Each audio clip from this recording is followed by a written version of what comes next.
primer lugar, agradecer a la organización este espacio para estar aquí con vosotros. La idea de esta charla es compartir con vosotros algunos datos, tanto los que tenemos en pisos.com como datos públicos que están a disposición de todos, pues para hacer algunas, más que para ofreceros certezas, para hacer sobre todo algunas reflexiones de en qué estado o en qué momento estamos dentro del sector y sobre todo también qué es lo que podemos esperar de él.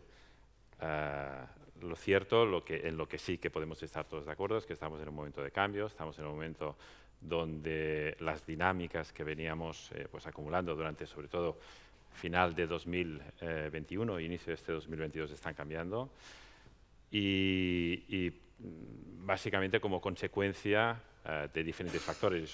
Son algunos factores que tienen un impacto profundo en la economía en general, en la sociedad y también en nuestro sector. Aquí comparto vosotros estos acumulados de compraventa de transacciones anuales en una serie temporal que empieza en los últimos 10 años, básicamente del 2012 a lo que se cerró este pasado 2021 y las expectativas que tenemos como mínimo desde pisos.com que va a cerrarse este 2022.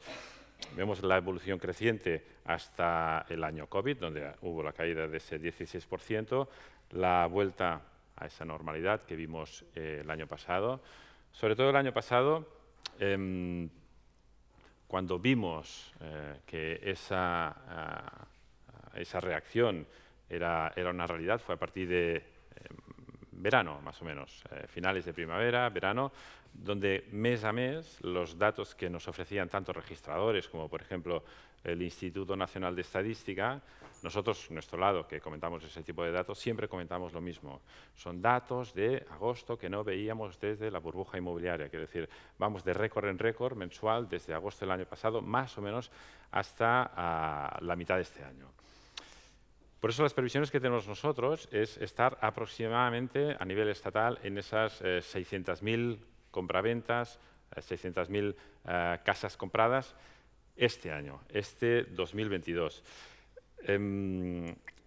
Para poner esa cifra en su lugar, he añadido a la parte de la izquierda de la presentación ese dato del 2007. Ese dato son máximos de burbuja inmobiliaria. Si estamos hablando de que en 2022 podemos estar cerca de esos 600.000, cuando en el 2007 estamos en 780.000 aproximadamente. Entonces, estas 600.000 es una cifra más o menos realista. Bajo mi punto de vista, sí.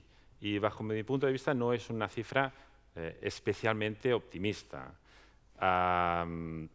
Si nos vamos a este nuevo slide, vamos a ver la evolución temporal de qué ha estado pasando este año. Este año, aquí hay dos evoluciones. La que es un azul clarito es las transacciones que ha habido en España durante los últimos meses, durante los últimos trimestres, perdón, desde el 2020 hasta la fecha.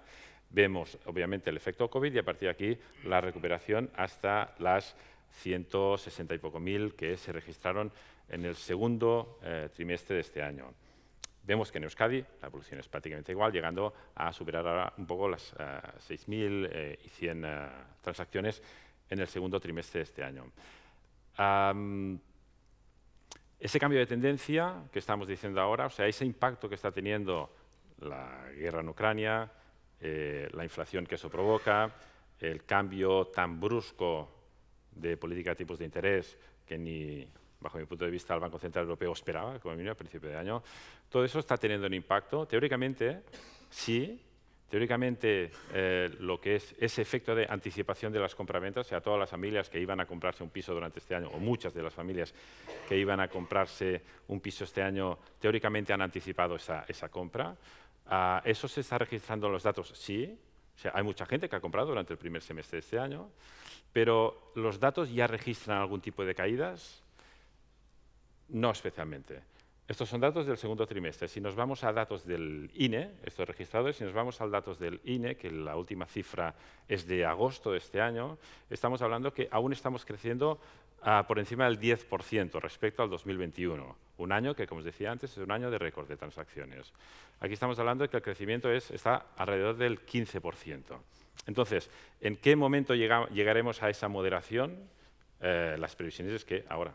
O sea, a partir de septiembre, octubre, noviembre, vamos a ver cómo, pues bueno, cuando vamos a ver el impacto que tendrá la inflación que estamos diciendo, el impacto que tendrá pues el cambio de política de tipos, la subida del Euribor, etcétera, etcétera. El único de los grandes mercados que realmente estamos viendo que sí que está teniendo ese efecto, que ya estamos viendo donde los últimos meses está empezando a caer respecto al año pasado, y digo respecto al año pasado, insisto en que estamos hablando de año de récord, pero empieza a haber ligeras caídas en el mercado de Madrid. Madrid es el primer de los grandes mercados donde ya mensualmente las comparaciones respecto al año pasado son una caída del 4%, del 5%, etc. No son unas caídas bruscas. Esto nos lleva a la previsión que decíamos antes, de estar aproximadamente en las 600.000 transacciones al año. A día de hoy, según los últimos datos, que son, como decía antes, datos de agosto, acumulado durante los últimos 12 meses, son 640.000 transacciones. O sea, estas son cifras que no veíamos desde hace muchísimo tiempo. Con esto, lo que quería poner encima de la mesa, aquí tenemos la variación de compraventas, también vemos cómo a nivel, la línea negra es Euskadi, la línea azul es a nivel estatal, pues estamos viendo cómo, obviamente, durante el COVID cayó, la recuperación que se produjo en el 2021 y la moderación a la que estamos apuntando. Pero al final es una moderación a la que estamos apuntando, es una moderación que aún no es una realidad. Pues con esos datos, lo que os comentaba antes, es teniendo en cuenta que las últimas cifras indican que estamos en 640.000 transacciones acumuladas durante los últimos 12 meses, durante el último año natural, lo que tendría que pasar durante agosto a diciembre es que perdiéramos 40.000 respecto al año pasado, lo cual se me antoja complejo. Y de aquí la justificación de que esas 600.000 no sea una previsión demasiado optimista, sino todo lo contrario. Si analizamos desde el punto de vista de los precios, ¿qué está pasando con los precios de vivienda? Y si los precios de vivienda están empezando a notar algún tipo de cambio de paradigma, algún tipo de cambio de situación, etcétera, etcétera. Aquí hay la evolución temporal que tenemos de los precios en pisos.com desde enero del 2020 hasta la actualidad. Teniendo en cuenta que aquí siempre estamos hablando de lo que es el asking price, o sea, lo que es el precio que el propietario espera sacar o el precio de metro cuadrado que el propietario espera vender su piso. Y vemos como a nivel estatal, pues al principio del 2020 empezó con 1.800 euros y es una evolución al alza bastante moderada. En el caso de Euskadi vemos que la evolución es muy parecida, con la salvedad de que la comparación 21-22 hay una ligera caída, pero estamos hablando de caídas ligeras. Y si vemos, por ejemplo, la parte de Vizcaya, pues prácticamente es igual.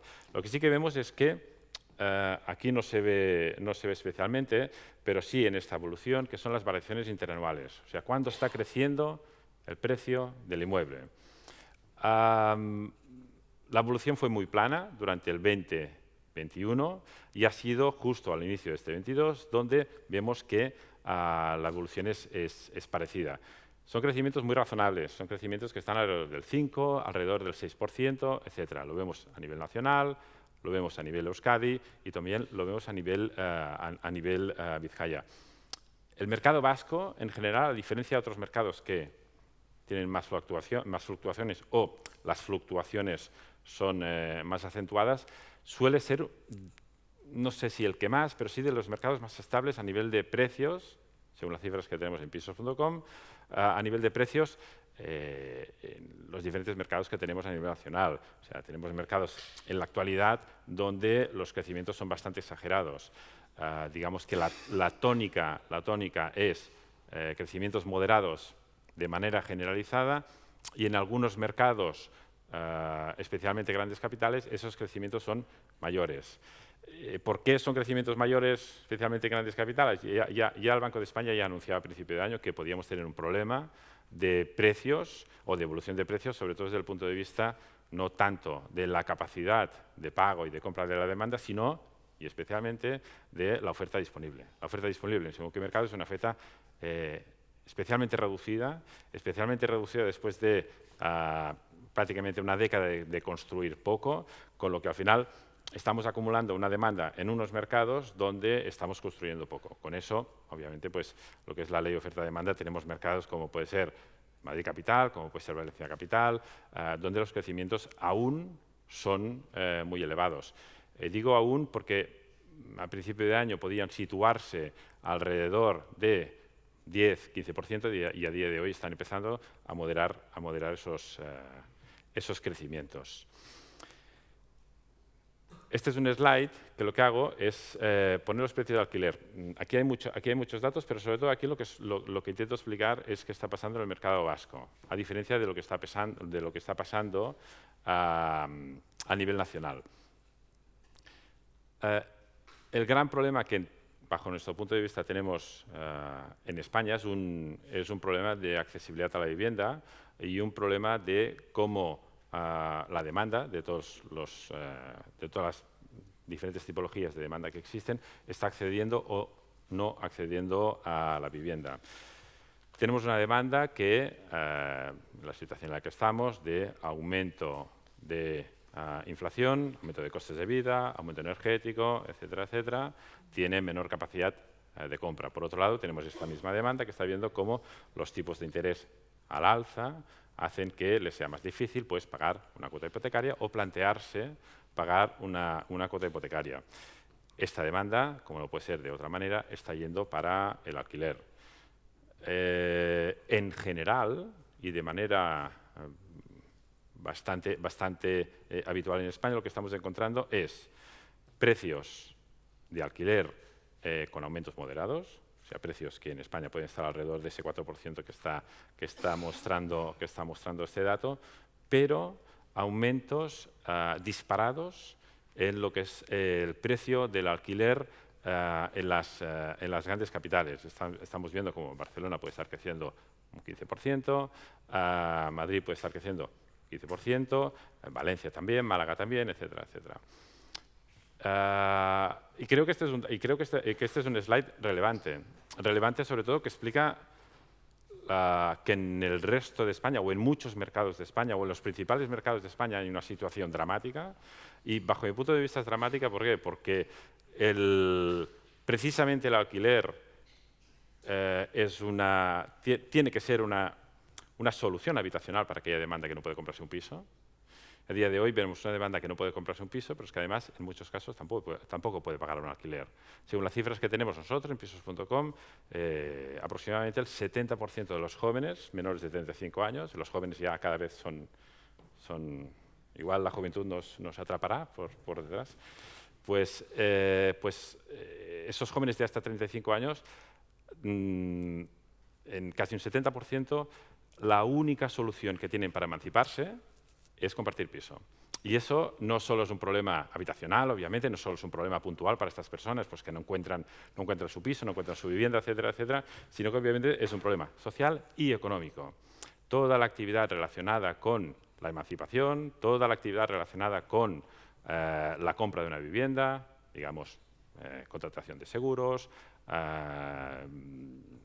tener hijos, comprar para hijos, gastar dinero, que todos sabemos o muchos sabemos lo que cuestan los hijos, pues al final es toda esa actividad y toda esa actividad económica que se va demorando en el tiempo. Obviamente que eso se demore 10 años tiene un coste de oportunidad importante. O sea, es dinero, es economía, es actividad económica que hemos perdido durante este tiempo y su origen en este caso es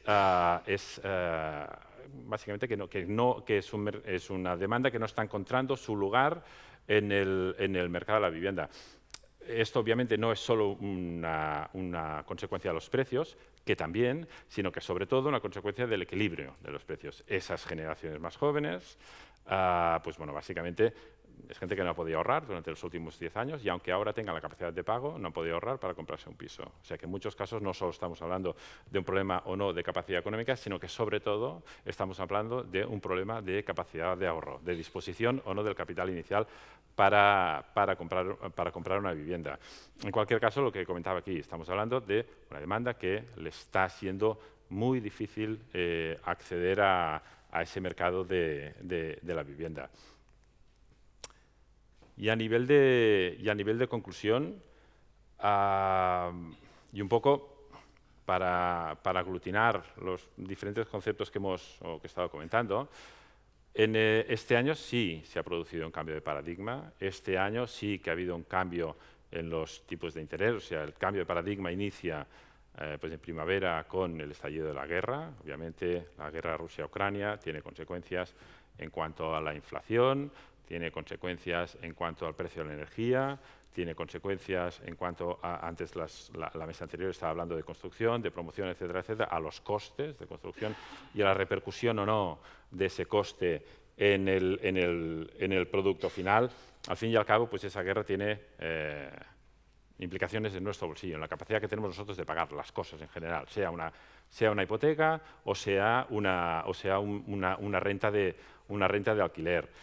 El cambio de paradigma incluye también el cambio de política de tipos del Banco Central Europeo. Recordemos que la situación era anormal, o sea, llevamos desde el 2016 con tipos negativos, lo cual es una situación totalmente anormal, pero sí que el cambio ha sido tan brusco que es difícil que las familias asuman eso con naturalidad o sin que se enciendan ciertas alarmas. Tengamos en cuenta que, según el INE, la hipoteca media son 150.000 euros a pagar a 25 años.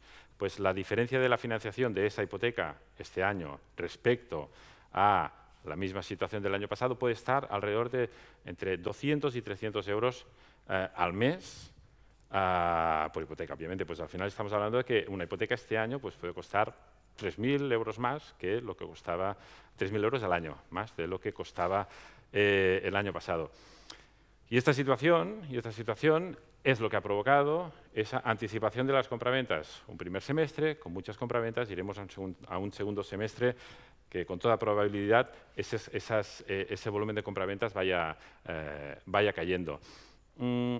Para mí, lo peor de esta situación, lo peor de ese cambio de paradigma, que ya de por sí un cambio de paradigma pues tampoco tiene que ser malo, pero para mí la situación de este cambio, lo peor de esta situación es el efecto miedo. El efecto miedo que puede provocar tipos altos, el efecto miedo que puede provocar financiación cara, etcétera, etcétera. Esto nos lo han comentado nuestros clientes que son agencias inmobiliarias. Nuestros clientes de agencias inmobiliarias nos están comentando, bueno, estamos a principio de año, nos comentaban récords. Nuestros comerciales están contentísimos porque están vendiendo y no paran de vender, y no paran de entrar clientes, y nos compran, etcétera, etcétera. Desde abril-mayo nos comentaron, o sea, no suenan los teléfonos. Y es consecuencia de esta situación, es consecuencia, para mí, de ese efecto miedo. Nosotros, en pisos.com lo hemos notado relativamente. O sea, nosotros no hemos notado grandes cambios en lo que es la audiencia, tampoco hemos notado grandes cambios en lo que es la entrega de solicitudes de información. Lo que sí que nos suelen comentar nuestros clientes es que muchos de sus compradores ahora están en una actitud más de a ver qué pasa. Lo que se llama wait and see, o sea, a ver qué pasa, esperemos a ver si baja la inflación, esperemos a ver si bajan los tipos de interés y yo quizá no vaya a comprar ahora, sino que me puedo esperar 6 meses, me puedo esperar un año, etcétera, etcétera. Ese cambio llega en un momento, bajo mi punto de vista, de una situación privilegiada desde diferentes puntos de vista.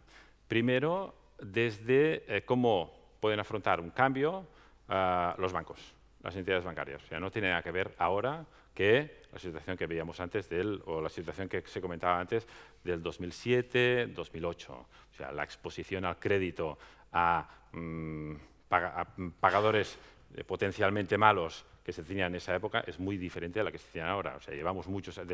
Yo creo que de las cosas que más aprendimos después del estallido de la burbuja inmobiliaria fue precisamente esa. O sea, a quién prestamos dinero y cómo le prestamos dinero desde el punto de vista de las entidades bancarias. Difícilmente las reglas de superar un 80% del valor no se han cumplido durante estos años. Los criterios de riesgos de los bancos no se han ido relajando durante estos 10 años, con lo que la situación que tenemos ahora es que probablemente aquellos que están pagando una hipoteca o vayan a pagar una hipoteca sean buenos pagadores, ¿vale? Esto no significa que estemos en riesgo de un cierto aumento de la morosidad en general, ya que si disponemos de menos dinero, hay una inflación alta, etcétera, etcétera, pues puede impactar en esa morosidad. Pero la situación que tenemos actualmente es privilegiada. Privilegiada también porque digamos que las grandes cifras también acompañan. O sea, al final, los datos que conocíamos de esta semana de paro son datos que están bien, o sea, son datos que hace años que no estamos con tan pocos parados. Quiere decir que al final los fundamentales que tenemos en la economía en general pues hacen que podamos ser digamos, optimistas a la hora de pensar cómo se puede afrontar un cambio de paradigma desde el sector.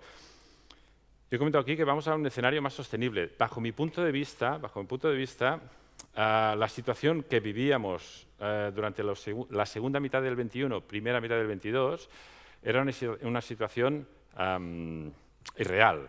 Era una situación en la que era un poco consecuencia, primero, del COVID y sobre todo de la gran cantidad de ayudas que a nivel estatal, o a nivel gubernamental, o a nivel de las administraciones públicas se ofreció en general, tanto ya sea pues, para mantener empresas en pie, como sea pues, para que se pueda hacer frente al pago de hipotecas, con moratorias, etcétera, etcétera. Esta era una situación que provocó que durante la época de COVID la tasa de ahorro se disparara, o sea que al final hubiera muchas familias con dinero en el bolsillo para poder comprar un piso, para poder invertir en un piso, etcétera, etcétera. También es cierto que con tipos negativos veíamos cómo muchos inversores veían en el ladrillo pues, la única inversión más o menos viable. O sea, el inmueble o el ladrillo ha sido un valor refugio para muchos inversores durante mucho tiempo. Esto ha hecho que haya habido mucha compra por parte de inversor. Quiere decir que veníamos de una situación anómala que ha provocado que se haya vendido mucho. Yo creo que vamos a una situación más sostenible, a una situación más normalizada, que el que quiera comprarse un piso probablemente sea aquel que quiera vivir en él, y el que lo quiera hacer como inversión también tenga su espacio, aunque el porcentaje de compras que sea para inversión sea más reducido. De hecho, según Comercado ha llegado a tener una representación de aproximadamente el 20%. O sea, el 20% de las compras han sido como inversión. Y esta última, o sea, el último punto, que es las incertidumbres que tenemos hoy en día, deben ser coyunturales. Esto no es ninguna certeza, o sea, esto es más un deseo que una certeza. A nivel de guerra, yo creo que nadie sabe cuándo va a terminar. Obviamente, si nadie sabe cuándo va a terminar, las consecuencias de esta guerra pues tampoco se sabe cuándo van a cambiar. Lo que sí que es cierto es que de aquí deriva un poco todo. La inflación, cambios de tipos de interés, precios de hipotecas, si la demanda o no la demanda decide comprar o no comprar. Entonces, como decía ahora, esto no es una certeza, esto es más un deseo. Teóricamente, estas incertidumbres, que son muchas, y aquí añado un poco también el hecho de que por parte de la administración pública tampoco facilita mucho los vaivenes que ha habido en materia de vivienda. O sea, llevamos como año y medio, llevamos 2 años que la vivienda era el tema, estaba encima de la mesa, lo cual está muy bien en todas las políticas que a nivel gubernamental, desde el punto de vista del Estado, desde el punto de vista de las administraciones públicas autonómicas, locales, etcétera, etcétera, era la política, era en lo que se iba a trabajar, y este último año ha desaparecido del mapa. O sea, lo que era la ley de la vivienda, nadie habla de ella. Yo como mínimo desconozco qué va a pasar de aquí a final de año. En teoría se va a aplicar la nueva ley de vivienda de aquí a final de año y de momento yo no sé en qué momento se va a aplicar, qué condicionantes tendrá, si se limitará al precio de alquiler, si no se limitará al precio de alquiler. De hecho, no ayuda que las administraciones públicas añadan más incertidumbres en esta situación. Pero, como os decía, aunque existan estas incertidumbres, bajo mi punto de vista son incertidumbres que deben ser temporales, que no deben alargarse en el tiempo, que deben ser coyunturales, con lo que sus efectos también deberían serlo.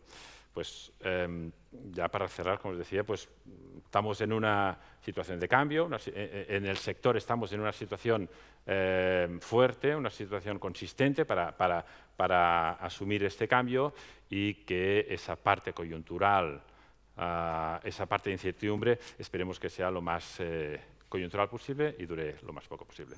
Poca cosa más.